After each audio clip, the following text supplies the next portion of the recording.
সুদ খোয়া হারাম।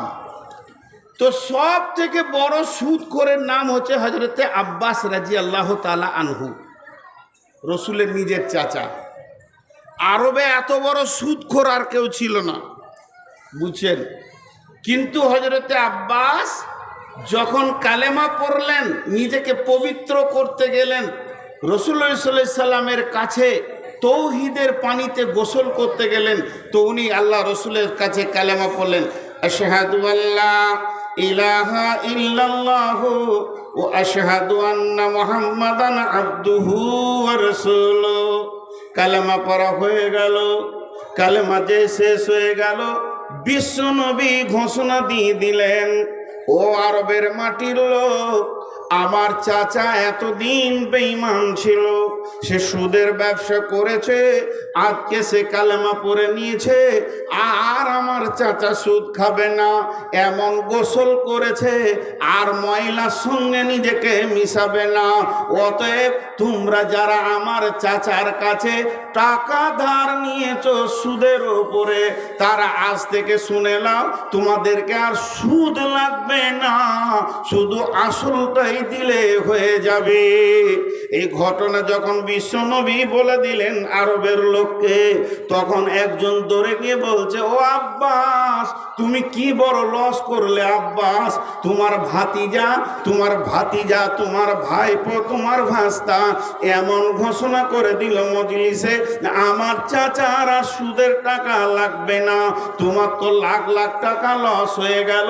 হযরত আব্বাস যে ঘোষণা দিতে, ও আরবের লোক শোনো, মক্কার লোক, মদিনার লোক শোনো, আমি এতদিন বেঈমানি জগতে ডুবেছিলাম, মুশরিকের চেম্বারে ডুবেছিলাম, এত জঘন্য জায়গায় ডুবেছিলাম, ওই জন্যে আমার হাতে পায়ে যেমন পায়খানা পেশাব লাগে, সুদ মদ সবই লেগেছে। আজকে আমি তৌহিদের পানিতে গোসল করে নিজে পবিত্র হয়ে গেছি, আর আমার গায়ে ময়লা নাই, এক তিল ময়লা নাই, আমি পরিষ্কার হয়েছি। আমার ভাতিজা আমাকে পরিষ্কার করে দিয়েছে, পূর্বের গুনাহ আমার মাফ হয়ে গেছে, আমার গায়ে একটা কলঙ্কের দাগ নাই। তো আমি আল্লাহ পেয়েছি, রসুল পেয়েছি, পবিত্র দিন পেয়ে গেছি। এই খুশিতে আমার ভাতিজা যে ঘোষণাটা করেছে সুদ লাগবে না, আসলটা লাগবে, যোগ্য ভাতিজা ঠিক কথা বলেছে, তবে আমি আর একটু অফার দিছি, আমি আসলটাও মাফ করে দিলাম। ঈমান আনার সঙ্গে সঙ্গে কাজ কেমন? তাহলে বলেন, এদের সাবানটার ভিতরে কয়লা ছিল না, কাপড় কেচেছে, কাপড় সাফ। আর আমি নামাজি, আমি পরেশগার, আমি আলদাবাই, আমি মিথ্যা বলি, আমার সুদের ব্যবসা আছে, আমার এনজিও আছে, আমার অনেক গ্রুপের সঙ্গে টাকা দেওয়া আছে মা বোনেদের, অথচ ও নামাজি। আচ্ছা বলেন, ও পবিত্র আছে? সাদা কাপড়ে পেশাব পায়খানা সব কিছু লেগে আছে। আল্লাহ বলছে তুই ফেঁসে গেছিস, হয় পরিষ্কার সাদা হ, আর না হয় ময়লা নিয়ে থাক। আপনাদেরকে বুঝাতে পারলাম? আমি এতক্ষণ কি বুঝালাম? টোটাল আমার বক্তব্য আমি 1 ঘন্টা দিয়ে ফেলেছি। 1 ঘন্টায় আপনাদেরকে কি দিলাম? যদি এখন জালসাটা বন্ধই হয়ে যায় বা আমি মারা যাই, আগামী কাল সকালে আপনার বিআই আপনাকে ফোন করে বলবে, ভাই জালসাটা হলো? বলে হ্যাঁ হয়েছে। ভাই নূর মোহাম্মদ এসেছিল? বলে হ্যাঁ এসেছিল। তো মারাই গেল। তো উনি বক্তব্য রেখে গেছেন মাত্র 1 ঘন্টা। 1 ঘন্টায় আপনি কি পেয়েছেন? আপনি বলবেন আমি 1 ঘন্টা তো ওনার কাছ থেকে একটা জিনিস পেয়েছি। আল্লাহর কাছে যদি সফল পেতে হয় তো নাপাক হারাম থেকে নিজেকে বাঁচাতে হবে। যে হারাম থেকে বাঁচবে সে সফলতা পেয়ে যাবে।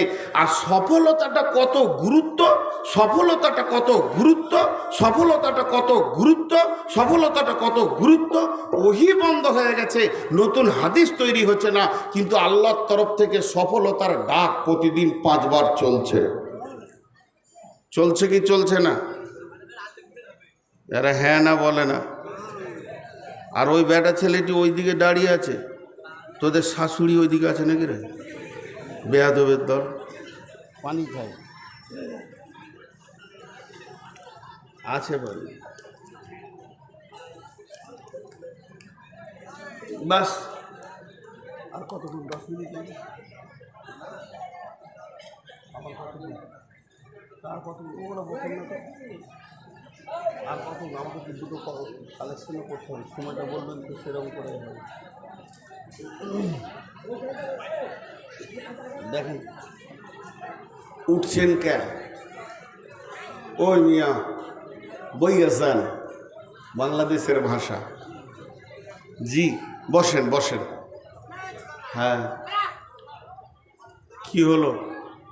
ওরা বসবে না, বসিয়েন না ভাই, হাতগুলো ধরে বলছি। যদি বসে যান তা আপনাদের মান সম্মান চলে যাবে, কারণ আপনার বাপ দাদারা জীবনে বসে নেই। ওই ওই মোবাইলওয়ালা তুই আগে বস। আর এখানে মোবাইলওয়ালারা এমন করে মোবাইল দিয়েছে, সাবুদ্দিন এটা মোবাইলগুলো এদিকে আনতে আনতে কত দূরে এনেছে, এখানে রাখলেই হতো।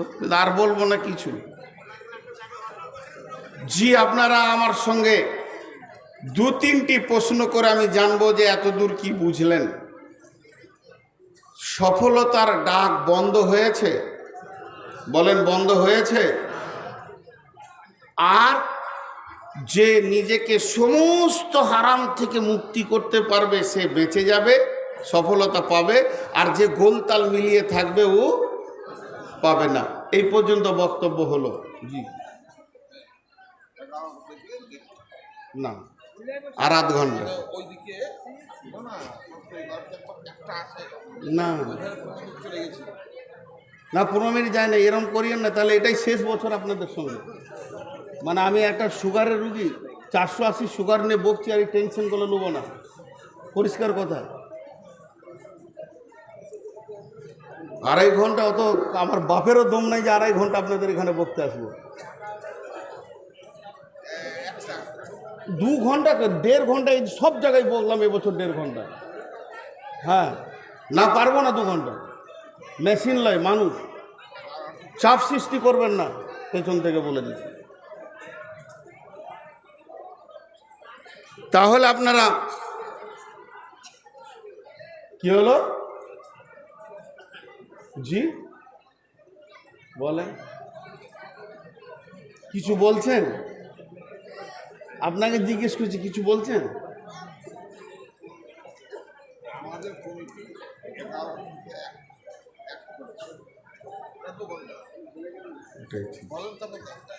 আচ্ছা আপনারা বসেন, সকলে একবার বলেন সুবহানাল্লাহ, আলহামদুলিল্লাহ, ওয়ালা ইলাহা ইল্লাল্লাহ। তো এতদূর যা বকলাম সফল অসফলের কথা বললাম। তাহলে আমরা সকলেই নিয়ত করি সফলতা লিব ইনশাআল্লাহ।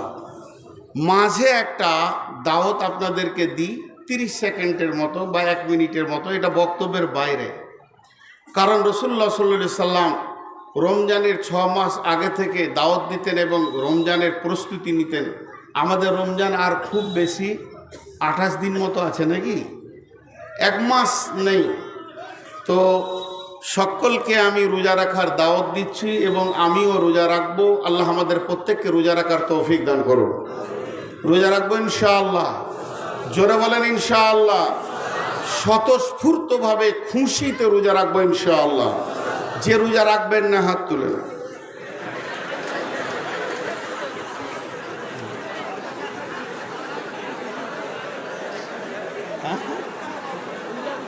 উল্টা বুঝেছে।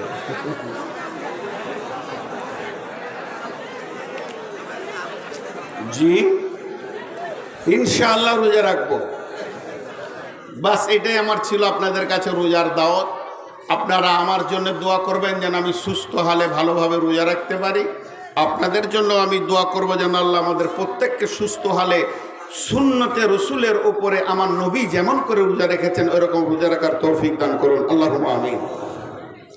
এবার আল্লাহ কি বলছেন আমার হাতের দিকে তাকাবেন সকলে।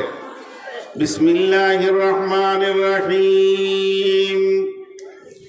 আলিফ লাম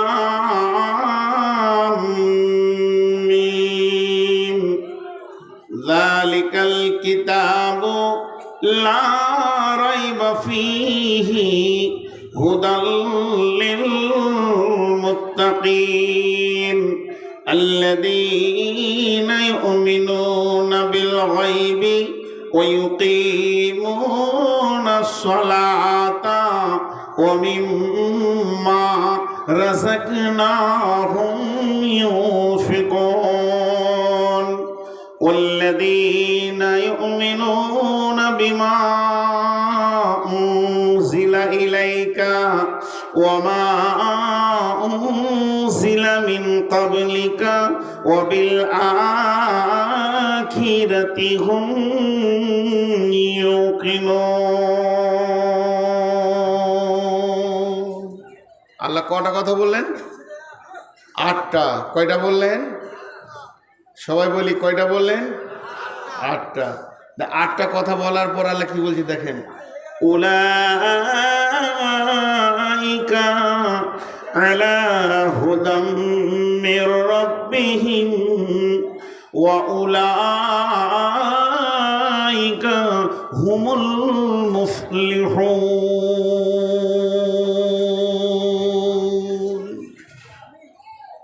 এই 8টা গুণ যার ভিতরে আছে, আল্লাহ বলছে এরাই আল্লাহর সঠিক পথে আছে এবং এরাই কামিয়াবি পাবে, এরাই সফল কাম হবে।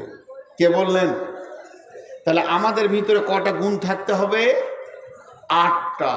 এই 8টা গুণ যার ভিতরে আছে, 8টা জিনিস যে হৃদয়ের ভিতরে আনতে পেরেছে, কিছু আমল আছে, কিছু ঈমান আছে, এইগুলো টোটাল 8টা জিনিসকে নিয়ে নিজের জীবনে বাস্তবায়ন করেছে।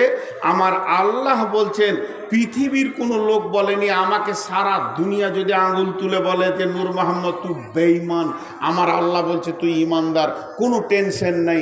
আর গোটা দুনিয়া যদি বলে তুই ইমানদার আর আল্লাহ যদি বলে বেঈমান, তো টেনশনের শেষ নাই। তো আমার আল্লাহ বলছে তোকে যে যা বলবে বলুক, আমি বলবো তুই ঠিক আছিস এবং তুই সফলতা পেয়ে যাবি। কে বলছেন? সকলে আল্লাহর নামটা জোরে নেব না আসতে? কে বলছেন? মাশাআল্লাহ। এবার 8টা গুনিয়ে দিই আপনাদেরকে। আলিফ লাম মিম, এগুলো হরফে মুকাত্তা, এগুলো কাটা কাটা হরফ। এক একটা অক্ষরে 10টা করে নেকি আছে। আর এর মূল তথ্য একমাত্র আল্লাহ ছাড়া কেউ জানে না। ওয়াল্লাহু আ'লামু বিমুরাদি। এই আলিফ লাম মিম, আলিফ লাম মিম, আলিফ লাম র, আবার কাফ সদ, তো কাফ আইন হা, এইগুলো যে যতগুলো হরফে মুকাত্তাআত কোরআনের ভিতরে এসছে, ইয়াসিন নুন, এইভাবে যে কোরআনের ভিতরে হরফে মুকাত্তাআত আছে, এই হরফে মুকাত্তাআতগুলো কি গভীর তথ্য আছে আর কেনই বা এইভাবে হরফগুলো আছে, টোটাল খবরটা কে জানেন? আল্লাহ বাস। কিন্তু এক বেঈমানের দল, কথা সাইডে বেড়ে যাচ্ছে, না বলে থাকতে পারছি না। বেঈমানের দলরা বলে যে এর আসল তথ্য আমাদের পীর সাহেবের কাছে আছে। জি বলে কি বলে না, যে পীর সাহেবের কাছে আছে। এর তথ্যবহুল কথা পীর সাহেব ছাড়া কেউ জানে না। পীর সাহেব নিজেই জানে না যে ও কোন অবস্থায় আছে, আবার ইয়ার তথ্য কথা বলবে। জি, এর কোরআনে মহাসত্যের ভিতরে মহা সংশয়কে আল্লাহ রেখেছেন। আল্লাহ যতটা আমাদের প্রয়োজন অতটা দিয়ে দিয়েছেন, বাকিটা নিজের হাতে কন্ট্রোলে রেখেছেন। এর জন্য এর খবর আল্লাহ জানেন। এরপরে চলেন, যালিকাল কিতাবু লা রাইবা ফীহি, যালিকাল কিতাবু লা রাইবা ফীহি। যদি তোমাকে সফলতা নিতে হয়, যদি হাসরে বাঁচতে হয়, কবরে বাঁচতে হয়, প্রথম নম্বরে তোমাকে জানতে হবে এই কিতাবটার মধ্যে কোনো সন্দেহ নাই। এই জিনিসটা যতক্ষণ তুমি না জানবে, তোমার আমলের জিন্দেগিটাও ঠিক হবে না। কোরআনের ওপরে সন্দেহ রাখার পর তুমি নিজেকে সফলতা আনতে পারবে না। আল্লাহ তাবারাক ওয়া তাআলা বলছেন, লাইসাল বিররা আন তুওয়াল্লু উজুহাকুম কিবালাল মাশরিকি ওয়াল মাগরিবি ওয়ালাকিন্নাল বিররা মান আমানা বিল্লাহি ওয়াল ইয়াউমিল আখিরি ওয়াল মালাইকাতি ওয়াল কিতাবি ওয়ান নাবিয়িন। শুধু পূর্ব পশ্চিমে সুর মাথা ঠোকার নাম ইমানদারি নয়। যদি তুমি প্রকৃত ইমানদার হয়ে নিজেকে বাঁচাতে চাও, আল্লাহর ওপরে ঈমান আনো, আখিরাতের ওপরে ঈমান আনো, ফেরেশতার ওপরে ঈমান আনো, কিতাবের ওপরে ঈমান আনো। যে কিতাবটা 100-তে 100 ঠিক। আসমান থেকে যত কিতাব এসেছে সমস্ত কিতাব সত্য, সমস্তগুলি আল্লাহর পাঠানো। কিন্তু সমস্ত কিতাবের ভিতরে 4টা হলো মেন, তাওরাত, ইনজিল, জবুর, কোরআন। আর এর ভিতরে কোরআন হলো সলিড কিতাব, যার পরে আর কোনো কিতাব আসবে না। আল্লাহ তাবারাক ওয়া তাআলা বলছেন, যালিকাল কিতাবু লা রাইবা ফীহি। এই কিতাব তো সন্দেহ করা দূরের কথা, সন্দেহ পোষণ করাটাও যাবে না, হতেও পারে, বলা যাবে না। আল্লাহ তাবারাক ওয়া তাআলা বলছেন, ওয়া ইন কুনতুম ফী রাইবিন মিম্মা নাযালনা আলা আবদিনা ফাতু বিসূরাতিন মিন মিসলিহি ওয়াদউ শুহাদাকুম মিন দুনিল্লাহি ইন কুনতুম সাদিকিন ফাইন লাম তাফআলু ওয়া লাম তাফআলু ফাত্তাকুন নার আল্লাতী ওয়াকুদুহান নাসু ওয়াল হিজারাতু উইদ্দাত লিল কাফিরিন। তোদের যদি কোনো রকম সন্দেহ হয়, একটা কোরআন শরীফ নাই গো এখানে গো, ওইদিকে রয়েছে একটা দেন। তোদের যদি সন্দেহ হয়, আল্লাহ চ্যালেঞ্জ দিচ্ছে, তোদের যদি সন্দেহ হয় তো গোটা পৃথিবীর জ্ঞান বিজ্ঞানী বসে যা, খালি আল্লাহকে বাদ দিয়ে যত বড় বড় গবেষণাগার আছিস তোরা বসে যাতে একটা ছোট্ট সূরা লিখে দেখিয়ে দে। আর চ্যালেঞ্জ ছিল, কিয়ামত পর্যন্ত চ্যালেঞ্জ থাকবে, এই কিতাবের একটা সূরার মতো সূরা লিখে দেখিয়ে দে। তোরা পারিস নি, পারছিস না, পারবিও না। আর তোদের ঠিকানা হবে জাহান্নামের ভিতরে। যদি আমার কোরআনকে নিয়ে বেশি বাড়াবাড়ি করিস তো তোদের ঠিকানা হবে জাহান্নামে। একটা সূরা লেখ, তোরা সারা পৃথিবীকে চ্যালেঞ্জ দিলাম, একটা সূরা লেখ। পারবি না? আরবিতে তো বড় বড় আলিম রয়েছেন, বড় বড় পণ্ডিত রয়েছেন, ডজন ডজন দিস্তা দিস্তা খাতাকে শেষ করে দিল লিখে। জি, কিন্তু একটা আলিম খালি বলে দেখ যে আমি কোরআনের মতো একটা সূরা লিখে দিতে পারবো, এ সাহস কারণ নাই। কারণ এ কোরআন আল্লাহর রচনা শৈলী, এখানে কারোর ক্ষমতা নেই। এর ওপরে পূর্ণাঙ্গ বিশ্বাস রাখতে হবে, বিশ্বাস রাখতে হবে। জি ভাই, এর আগে আপনাদের এই মাটিতেই একবার বলেছিলাম শিক্ষার উপরে বক্তব্য রেখে, আজও সেই উদাহরণটা বলছি। আচ্ছা বলেন, একটা কথা আপনাদেরকে জিজ্ঞেস করি, বিশ্বনবী লিখতে পড়তে জানতেন? লিখতে পড়তে জানতেন? জানতেন না। কেন? কেন ওনাকে আল্লাহ লেখাপড়া দিলেন না? পৃথিবীর সমস্ত জ্ঞান ওনার ভিতরে লোড করে দিলেন, কিন্তু অক্ষর দিলেন না, লিখতে পড়তে জানতেন না।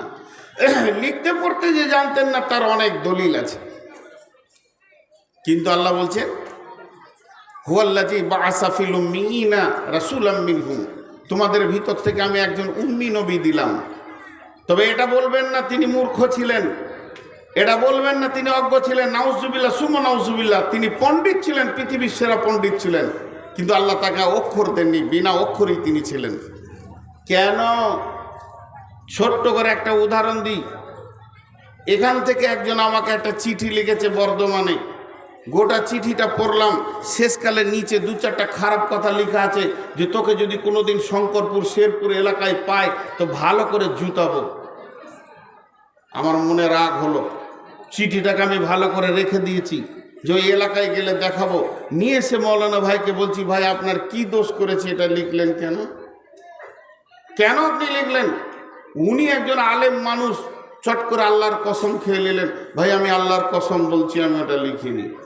তখন আমিও বলছি আল্লাহর কসম ওটা আমি লিখিনি, যে আমি লিখে আপনাকে অপমান করছি তাও না। সন্দেহ কাকে হবে? যে চিঠিটা নিয়ে গিয়েছে তাকে।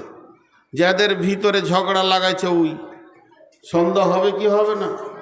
কিন্তু ওই চিঠি যে নিয়ে গেছে সে আবার মূর্খ, সন্দেহ করা যাবে? জোরে বলেন যাবে?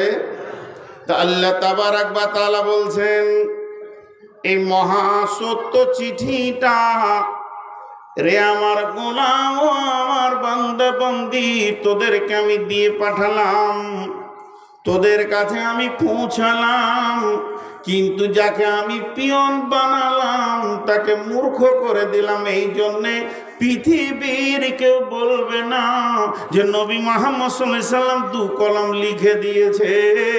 এটা আবু জাহেল বলেনি, উমাইয়া বলেনি, বেঈমানরা বলেনি, এবং পৃথিবীর কেউ বলবে না, কারণ এটা আল্লাহর কিতাব, তিনার কাছে এসেছে, তিনি বলেছেন। আর যারা কাতিব ছিলেন লিখক তারা লিখেছে। অতএব বন্ধুরে এর ওপরে কোনো সন্দেহ করা যাবে না। তাহলে কিতাবটা পুরাতন, কিতাবটা পুরাতন। কলা সাতিরুল আউয়ালিন, বেঈমানেরা বলবে যেটা আগেকার কিতাব। জানেন কোরআন প্রতিদিন আপডেট, নতুন, প্রতিদিন নতুন। কেন? আল্লাহ বলছেন বিসমিল্লাহির রহমানির রহিম, ফিহা কুতুবুন কাইয়্যিমা, ফিহি কুতুবুন কাইয়্যিমা লাম ইয়াকুনিল্লাযীনা কাফারু মিন আহলিল কিতাবি ওয়াল মুশরিকিনা মুনফাক্কিনা হাত্তা তাতিয়াহুমুল বায়্যিনা রাসূলুম মিনাল্লাহি ইয়াতলু সুহুফাম মুতাহহারা ফিহা কুতুবুন কাইয়্যিমা। এটা হলো প্রতিষ্ঠিতমূলক কিতাব। এটা এমন কিতাব যেদিন জন্ম নিয়েছে রসুলের জামানায় যে পাওয়ারটা ছিল, যে ক্ষমতাটা ছিল, একই ক্ষমতা আজও আছে। আর যেদিন পশ্চিম দিকে সূর্য উঠে পৃথিবী ধ্বংস হবে সেই দিনও একই ক্ষমতাতে থাকবে। এর আশ্রয়ে, এর কাছে যদি কেউ হেদায়েতের উপকরণ নেয়, যেমন উমর আবু বকরকে রাস্তা দেখিয়েছেন ওই রকম আজও আমাদেরকে রাস্তা দেখাবে। অতএব এটা প্রতিষ্ঠিতমূলক কিতাব। আল্লাহ তাবারাক ওয়া তাআলা বলছেন কিতাবটার উপরে তুমি 100-তে 100 বিশ্বাস আনো, কোনো রকম সন্দেহ করবে না। জালিকাল কিতাবু লা রাইবা ফীহি।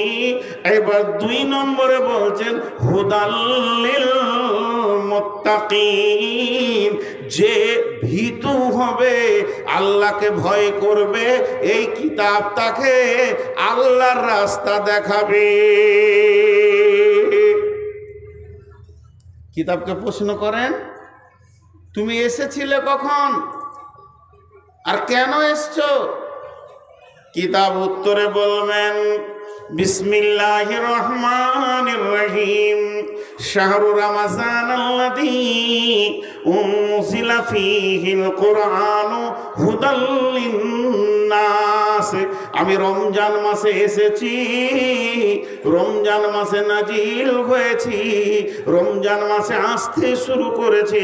আমি এসেছি কেন না মানুষকে হেদায়েত দিব, এটা নয়, হেদায়েতের রাস্তা বলে দিব। হেদায়েতের মালিক হলেন আল্লাহ। হুদাল লিন্নাস, যে আমার কাছে আসবে তাকে আমি হেদায়েতের রাস্তা বলবো। কিন্তু হেদায়েত পাবে কে? আল্লাহর ভয় যার দিলে আছে, যার দিলে ভয় নাই সে হেদায়েত পাবে না। এর জন্য আল্লাহ বলছেন হুদাল লিল মুত্তাকিন। আমাদের দ্বিতীয় গুণ, আমাদেরকে ভীতু হতে হবে। প্রথম নম্বর গুণ হচ্ছে কোরআনের বিশ্বাস রাখতে হবে, আর দ্বিতীয় নম্বর গুণ হচ্ছে আমাদেরকে হেদায়েত নিতে গেলে আল্লাহর ভয় থাকতে হবে। এবার একটা উদাহরণ দিব। আপনারা মুর্শিদাবাদের সীমান্ত এলাকার লোক, পাশেই বীরভূম, বেশি দূর নাই বীরভূম, তাই না? তো আপনারা বীরভূম সীমান্তের লোক, অতএব আপনারা আখ বলেন, আখ, আখ না কুষার? জি আখ। তো একটা আখ আপনার হাতে ধরিয়ে দিলাম, আখটা ধরে আপনার বিশ্বাস যে এর ভিতরে মিষ্টি আছে, আছে না নাই? পাবেন কি করে? মিষ্টিটা নিতে গেলে লাগবে কি? দাঁত। যার দাঁত নাই ও মিষ্টিটা পাবে? একবার হ্যাঁ না বলেন। আমি বলছি না যে অন্য জায়গায় ঠুকে ঠুকে খানগা, উদাহরণ দিচ্ছি, যতটা বলছি অতটা বুঝেন। একটা দাঁতওয়ালার হাতে আখ, আর একজন দাঁত নাই তার হাতে আখ, এক হবে? তা আল্লাহ তাবারাক ওয়া তাআলা বলছেন এই কিতাবটার ভিতরে কোনো সন্দেহ নাই, কিন্তু হেদায়েত পাবে কে? এই আখের ভিতরে মিষ্টি আছে, কোনো সন্দেহ নাই দুজনেরই, কিন্তু মিষ্টি পাবে কে?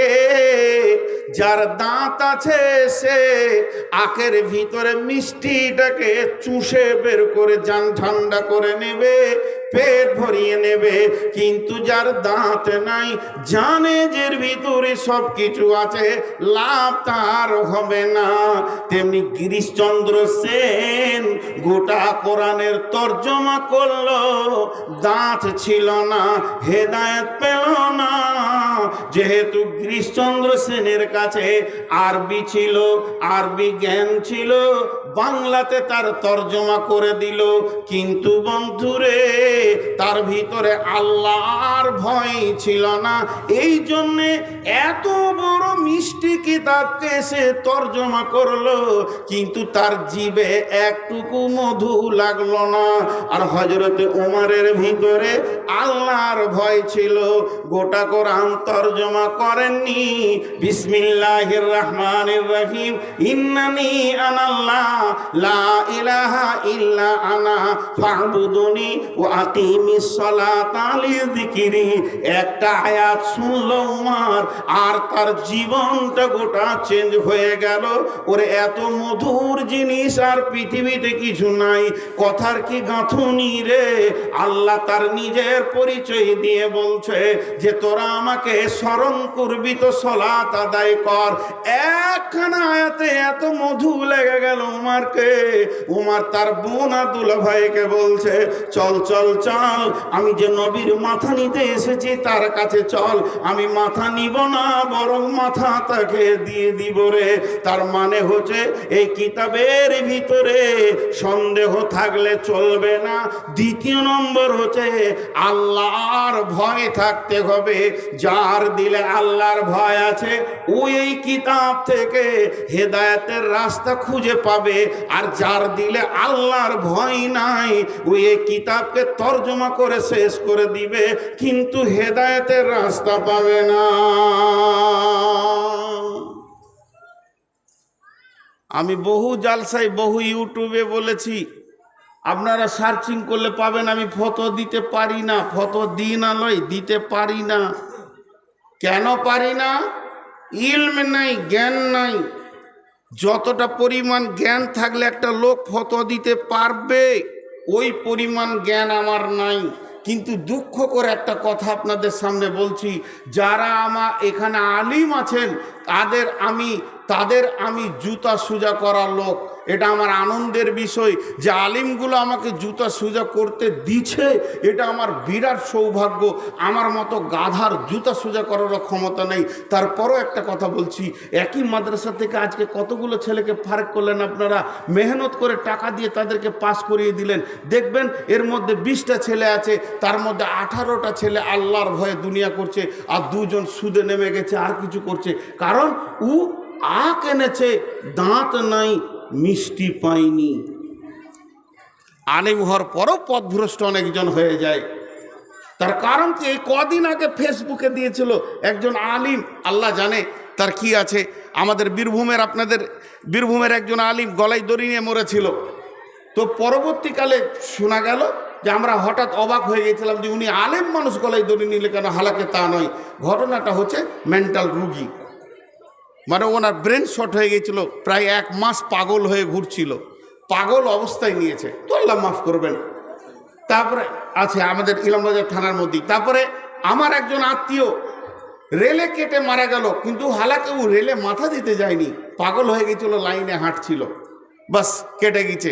তো কিছু জিনিস আছে যেগুলোকে মূল্যায়ন করতে গেলে তার ভিতর পর্যন্ত যেতে হবে। তো অতএব আল্লাহ বলছেন এই কিতাবটা হলো হেদায়েতের জন্যে, আর এই কিতাবের মধ্যে যদি হেদায়েত নিতে চাও তো আল্লাহর ভয় থাকতে হবে। এখন আল্লাহর ভয় নিয়ে বলতে গেলে অনেক সময় চলে যাবে। শর্টে একটা কথা বলবো, এটা তফসির ইবনে কাসিরের তফসির করতে গিয়ে হযরতে কাব বিন মাল উবাই ইবনে কাব রাদিয়াল্লাহু তাআলা আনহু একটা হাদিস বর্ণনা করছেন হযরত উমর ফারুক থেকে। কারণ জামানাটা ছিল উমর ফারুক রাদিয়াল্লাহু তাআলা আনহুর জামানা। রাসূলুল্লাহ সাল্লাল্লাহু আলাইহি ওয়াসাল্লাম চলে গেছেন, আবু বকর চলে গেছেন, উমর খলিফা। হযরত উমর বলছেন, হে রাসূলের সাহাবীরা, তোমরা আল্লাহর ভয় সম্পর্কে কিছু জানো কি আমাকে বলো। যেহেতু আল্লাহ কোরআনে বলেছেন হুদাল লিল মুত্তাকিন, কোরআন থেকে হেদায়েত পাবে ওই যে আল্লাহকে ভয় করে। তখন উবাই ইবনে কাব বলছেন, আমিরুল মুমিনিন, খলিফাতুল মুসলিমিন, আমি নবীজির কাছে আল্লাহর ভয় সম্পর্কে শুনেছি। শুনেছো? এসো আমার কাছে, তুমি এসো। কাছে ডাকলো, দেখো যে বলো তো আল্লাহর ভয় কাকে বলে, তাহলে আমারও জানে যেন ভয়টা আসে, আমার ভিতরে রেনুয়েল হয়ে যাবে। উমর জানেন না তা নয়, উনি শুনতে চাইছেন। তখন উনি বলছেন, আমিরুল মুমিনিন, আপনাকে একটা কথা জিজ্ঞেস করবো, উত্তর দেবেন? বলে কি? জীবনে কোনো দিন সংকীর্ণ রাস্তায় হেঁটেছেন? সংকীর্ণ একদম আলপথ? বলে হ্যাঁ হেঁটেছি। তো দুই দিককার জমিওয়ালা তারা কাঁটা দিয়ে বেড়া দিয়ে দিয়েছে, এও দিয়েছে এও দিয়েছে, মধ্যখানে সংকীর্ণ রাস্তা হেঁটেছেন? বলে হ্যাঁ হেঁটেছি। কেমন করে হেঁটেছিলেন? হযরত ওমর বলেন, চাদরগুলো গুটিয়ে নিয়েছিলাম, না ডান দিকে ঝুঁকি না বাঁ দিকে ঝুঁকি, দুই দিকের কাঁটা যেন সবসময় আমাকে আক্রমণ করতে আসছে, কিন্তু আমি এমনভাবে পার হলাম কোনো কাঁটা আমার গায়ে লাগলো না। উবাই ইবনে কাব বলছেন, বাস বাস বাস, যথেষ্ট হয়ে গেছে। বিশ্ব নবী এটা কি আল্লাহর ভয় বলেছেন? আল্লাহর ভয় মানে থরথর করে কাঁপার নাম নয়। এই পৃথিবীটা শয়তান মুমিনের জন্যে মানে কাঁটা ছড়িয়ে দিয়েছে। একদিকে বেশ্যা, একদিকে রান্ডি, একদিকে লুচ্চা, একদিকে মদ, একদিকে জুয়া, একদিকে তাস, একদিকে লুডু, একদিকে দাবা। পৃথিবী সুদ, জিনা, ব্যভিচার নিয়ে কাঁটাতে ভর্তি হয়ে গেছে। প্রকৃত আল্লাহ ভীতু ওই যে নিজেকে বাঁচিয়ে বাঁচিয়ে বাঁচিয়ে বাঁচিয়ে কাঁটা থেকে যেমন মানুষ বাঁচে, ওই রকম বাঁচিয়ে বাঁচিয়ে বাঁচিয়ে বাঁচিয়ে গায়ে গুনহাকে লাগতে দিব না, সুদ লাগতে দিব না, জেনা লাগতে দিব না, ব্যভিচার লাগতে দিব না। না রে মন, আমার গায়ে যেন জুয়োর দাগ না লাগে, তাসের গায়ে হাত দিব না। এইরকম বাঁচিয়ে বাঁচিয়ে যে কবরে চলে গেছে, প্রকৃত ওই লোকটি আল্লাহকে ভয় করেছে। তাহলে দুইটা বলা হলো, এক নম্বর কিতাবকে সন্দেহ করা যাবে না, দুই নম্বর আল্লাহর ভয় রাখতে হবে। কয়টা বলা হলো? 8টার মধ্যে আর কটা আছে? তাহলে 4টা, তাই তো? তাও চুপ করে বসে আছে। 8টার মধ্যে 2টো বলা হলো আর 4টা থাকে। ওই যে হ্যাঁ তাই থাকে। নাম্বার 3, আল্লাযীনা ইউমিনুনা বিল গায়বি, আল্লাযীনা ইউমিনুনা বিল গায়বি।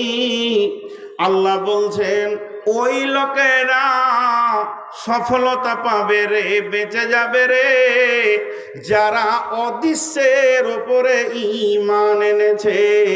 আল্লাহকে দেখা গেল না, আছে না নাই? আল্লাহ আছে না নাই? আছে না আছেই? কোনটা ঠিক? আল্লাহ আছে, জাহান্নাম আছে, জান্নাত আছে, পুলসেরাত আছে, মিজান আছে, কবরের আযাব সত্য, কবরে শান্তি সত্য, 3টে প্রশ্ন করা হবে সত্য, জাহান্নাম সত্য, জাহান্নামের আগুন একে উপরে ছিঁড়াছিঁড়ি করছে সত্য, আর কিয়ামতের মাঠে দাঁড়িপাল্লা ওজন করা হবে সত্য, সেখানে ডান হাতে বাঁ হাতে সার্টিফিকেট দেওয়া হবে সত্য, হাজে কাউসারের ব্যবস্থা আছে সত্য, ওরে আমার রহমতের ছায়া আছে সত্য, কিয়ামতের মাঠে নামাজীদের চেহারায় নূরের আলো জ্বলবে সত্য, যেগুলো কোনোদিন দেখা যাবে না, মরার আগে পর্যন্ত দেখা যাবে না। এইগুলির ওপরে এতটাই বিশ্বাস রাখতে হবে, যেমন চোখে দেখলে বিশ্বাস হয় ওই রকম বিশ্বাস রাখতে হবে। আল্লাযীনা ইউমিনুনা বিল গায়বি। যখন জান্নাতীরা জান্নাতে চলে যাবে, যখন জান্নাতীরা জান্নাতে চলে যাবে, জান্নাতের ভিতরে আনন্দ করবে, রে মা আমার, বোন আমার, খালা আমার, বেটি আমার, তখন আল্লাহ বলবেন, রে আমার জান্নাতি দল, তোমরা কেমন আছো বলো? আমার জান্নাতের কোনো অভাব আছে কি? সমস্ত জান্নাতি আল্লাহকে উত্তর দেবেন, মাবুদ না, নিয়ামতে পরিপূর্ণ হয়ে গেছে, তবে কিন্তু মানে আবার কেন গিট লেগে গেছে রে বাবু? ও আমার বান্দা বান্দি, তবে কিন্তু বলতে কি? তখন গোলামেরা বলবে, মাবুদ, যাকে চোখে দেখিনি অথচ ফজরের সময় শীতে উজু করে চোখের পানিতে কেঁদেছি, মসজিদে যার ভয়ে থরথর করে কেঁপেছি, যার ভয়ে হাত তুলে চোখের পানি বের হয়েছে, যার ভয়ে হারাম থেকে দূরে থেকেছি, যে মাবুদের ভয়ে হারামের পাশে আমি যাইনি, অতএব সেই মাবুদকে এখনো চোখে দেখলাম না, তখন আমার রব সমস্ত পর্দাকে সরিয়ে দিয়ে 14 দিনের চাঁদের মতো জান্নাতীদেরকে দেখা দেবেন। তার মানে হচ্ছে আজকে যে নামাজের কাতারে দাঁড়াচ্ছি, যার ভয়ে সুদ খেছি না, যার ভয়ে আপনার কাছে হাত দিছি না, যার ভয়ে যার প্রেমে ভালোবাসাতে সকাল থেকে সন্ধ্যা পর্যন্ত ভোগে থাকবো, কিছু খাবার খাবো না, অতএব বন্ধুরে সে আল্লাহর প্রতি পরিপূর্ণ ঈমান আনতে হবে। কবরে যাবে দেখি নাই, কবরে সল যাবে দেখি নাই, কবরে ফেরেশতা বলবে, মান রব্বুকা মা দীনুকা ওয়া মান নাবিয়ুকা, জানি না, এতগুলো দাফন করলাম, একটাও শুনতে পেলাম না, এটাও দৃঢ় বিশ্বাস রাখতে হবে। কোরআন শুরু করতে গিয়ে আল্লাহ 3 নম্বরে শর্ত দিচ্ছে। 1 নম্বরে তাকওয়ার সঙ্গে কোরআনকে পড়, এর মধ্যে বিশ্বাস রাখ, অদৃশ্য জিনিসগুলিকে দেখার মতো সুন্দর করে বিশ্বাস রাখ। আল্লাযীনা ইউমিনুনা বিল গায়বি, যা দেখা যায় না তার উপরে বিশ্বাস রাখ। আল্লাহর নবী বললেন, হারিস, তুমি তোমার ঈমানের খবর বলো। হযরত হারিস রাদিয়াল্লাহু তাআলা আনহু বলছেন, ও দয়ার নবী গো, আমি ঈমানের 1 নম্বর প্ল্যাটফর্মে দাঁড়িয়ে আছি, আমার ঈমান অনুপরিমাণে নিচের দিকে আসেনি। নবীজি বললেন, হারিস রে, তুমি নিজের ব্যাপারে এত বলিষ্ঠ দাবি করো কেন?